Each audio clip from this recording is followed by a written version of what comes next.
मनोजवं मारुततुल्यवेगम् जितेन्द्रियं बुद्धिमतां वरिष्ठम् वातात्मजं वानरयूथ। मैं जितेंद्र कछावा आज आपको नवम भाव के बारे में जानकारी दूंगा।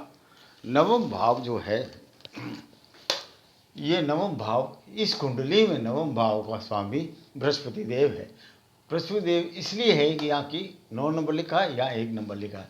अगर यहाँ 9 नंबर लिखा होता तो 9, 10, 11, 12, 1, 2, 3, 4, 5 तो इस कुंडली में भाग्य का मालिक सूर्य हो जाता। इस प्रकार जो भी यहाँ नंबर राशि लिखी होगी उससे ये भाव निर्धारित होता है। जैसे यहाँ अभी 1 नंबर भाव है तो अगर 1 नंबर राशि भी हम मान लेते हैं, इसलिए यहाँ पे बृहस्पति देव इसके मालिक हुए। अगर यहाँ 9 नंबर है तो यहाँ पे 5 नंबर होगा। 5 नंबर सूर्य की राशि है तो सूर्य इस भाव का, भाग्य भाव का मालिक होकर जहाँ जहाँ बैठेगा उस प्रकार फल देता है। इस राशि में बृहस्पति देव जहाँ जहाँ बैठेंगे उसका फल मैं आज आपको बताता हूँ। धनु राशि में मूल, पूर्वाषाढ़ा, उत्तराषाढ़ा ये 3 नक्षत्र आते हैं। तो मूल, पूर्वाषाढ़ा, उत्तराषाढ़ा में को ध्यान में रखते हुए आपका नक्षत्र क्या है धनु राशि में, या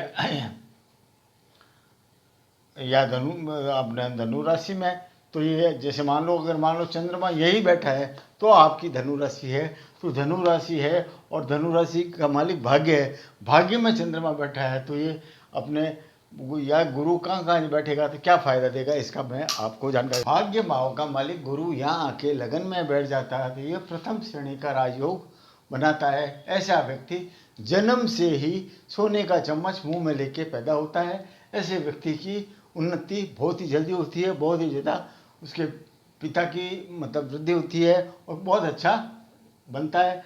ऐसे में इस बच्चे का अगर पैदा होने से पिता की नौकरी वगैरह व्यवसाय में भी तरक्की मिलती है। उसके बाद भाग्य का मालिक अगर धन कुटुंब स्थान में जाके बैठ जाए तो ऐसे व्यक्ति की धन और कुटुंब की वृद्धि होती है इस बच्चे के पैदा होने के बाद, और भाग्य, विद्या और धन में खूब अच्छी बढ़ोतरी होती है। यह भाग्य का मालिक अगर यहाँ जाके तीसरे घर में बैठ जाता है तो ऐसे व्यक्ति के भाग्य में उन्नति करने के लिए, ये मेहनत का घर है तो बहुत ही ज़्यादा मेहनत करवाता है। और इसका भाग्य छोटे भाई बहनों के जाके जगह बैठ गया है तो इसका भाग्य इन्होंने छोटे भाई बहनों को दे दिया है। इस व्यक्ति के भाग्य से छोटे भाई बहनों की तरक्की अच्छी होगी।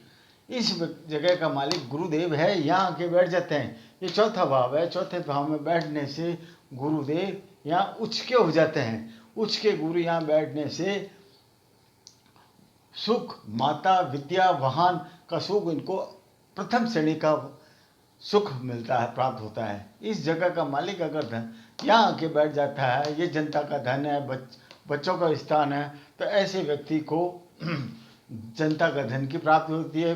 भाग्य से धन, बच्चों को अच्छे संस्कारी बच्चे प्राप्त होते हैं भाग्य से, और इस प्रकार बुद्धि भी अच्छी प्राप्त होती है भाग्य से।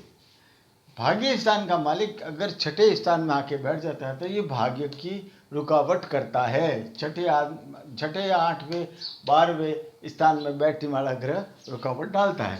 तो यहाँ बैठने से ये भाग्य का घर कर्जे में आ गया, शत्रु के घर में आ गया, रोग के घर में आ गया। तो भाग्य को रोग लग गया, भाग्य को शत्रु लग गया और कर्जा लग गया, तो भाग्य इसका रुक रुक के चलेगा और इसके पिता को थोड़ी बहुत तकलीफ इस बच्चे के पैदा होने के बाद मिलेगी।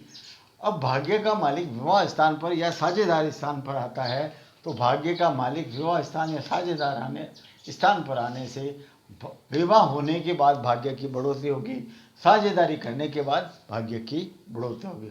इस जगह का मालिक अगर यहाँ मृत्यु स्थान में आके बैठ जाता है तो ये भाग्य की मृत्यु हो गई। पिता को भी कष्ट, इस बच्चे को भी कष्ट, इस बच्चे का भी भाग्य रुक रुक कर चलेगा, पिता को भी इस का सामना करना पड़ेगा। इस प्रकार मैंने ये 12 भावों के बारे में जानकारी दी। इस जगह का मालिक गुरु है, इसलिए हमने कहा कि इस जगह का मालिक गुरु इसलिए है क्योंकि यहाँ 1 नंबर लिखा है। अगर यहाँ पे 9 नंबर लिखा होता है तो 9, 10, 11, 12, 1, 2, 3, 4, 5 तो भाग्य का मालिक सूर्य हो जाता और सूर्य जहाँ जहाँ बैठता उसके हिसाब से फल मिलता। अब यह चूँकि इसकी यह धनु राशि लिखी और यहाँ ही इसका चंद्रमा पड़ा है तो इसके मूल पूर्वाषाढ़ा उत्तराषाढ़ा 3 नक्षत्र हो गए।